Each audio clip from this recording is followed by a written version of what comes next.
पहलगाम इथं आतंकवादी हल्ला झाला ठीक आहे, तिथली माणसं मेली, सगळ्यांना दुःख आहे. जगात असा कोण माणूस नाही की त्याला पाहून दुःख नाही झालं. जी गोष्ट काश्मीरला झालेली आहे तर ती निषेध म्हणून पुण्यातले, महाराष्ट्रातले किंवा भारतातले ज्या मुख्य सिटी आहेत ह्यातली दुकानं बंद करून मिळते काय? म्हणजे एक तर राजकीय लोकांना स्वतःची ताकद दाखवावी, आम्ही निषेध केलाय म्हणून तो निषेध सर्वसाधारण दुकानदारावर येतो. सर्वसाधारण दुकानदारांना जो निषेध होतो तो निषेधाची मला असं वाटतं पद्धत बदलली पाहिजे. तर निषेध म्हणून तुम्ही अमेझॉनच्या कधी ऑफिस बंद केले का? मल्टीनॅशनल कंपन्यांचं ऑफिस केले का बंद? मर्सिडीजचं ऑफिस बंद केले का कधी? तर नाही बंद केलं.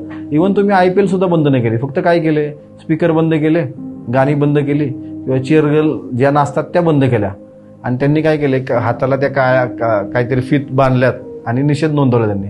मग आम्ही सुद्धा सर्वसाधारण रोडला जे व्यावसायिक आहेत ते आम्ही पण काळ्या पट्ट्या बांधून निषेध करू ना.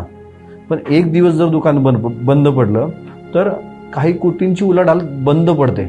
बरं, तर माझी मुलगी आहे, माझ्या मुलीला पेन्सिल पाहिजे अर्जंट किंवा काहीतरी पाहिजे शाळेचा, तर मी दुकानात जाऊन घेतो. तर नाईलाजानं मला अमेझॉनवरून किंवा कुठल्या तरी ऑनलाईन मागावं लागतं.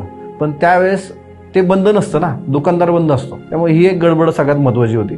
आणि तुम्ही जे काही अन्याय करता सर्वसाधारण दुकानावरती, तो अन्याय मला कसा वाटतो की जर बघितलं तर वर्षात 15 दिवस असे निषेध होतात.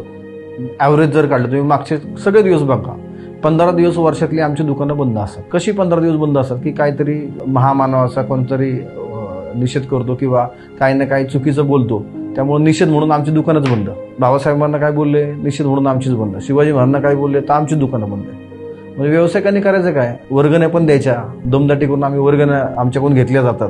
म्हणजे मरतोय कोण? आम्हीच मरतोय. तर हे कधी थांबणार आहे का नाही? निषेध म्हणून तुम्ही घरातले 1 तास लाईट बंद करा, IPL बंद ठेवा.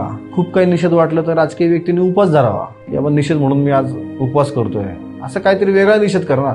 निषेध म्हणून सर्वसाधारण दुकानदार म्हणून बंद करू नये.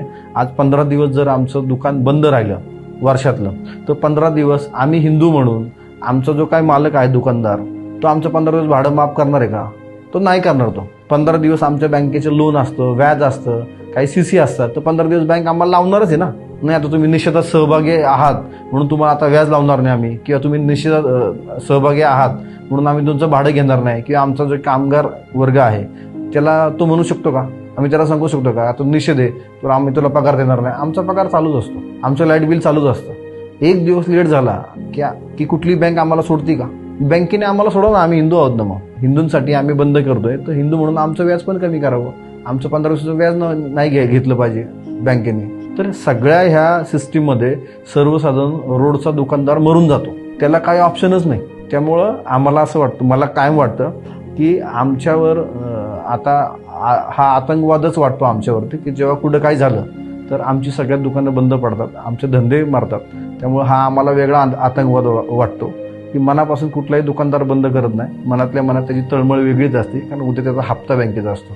त्यामुळे सर्व राजकीय व्यक्तींना, सर्वांना विनंती आहे की सगळं काय करा, निषेधाची व्याख्या आता बदलली पाहिजे.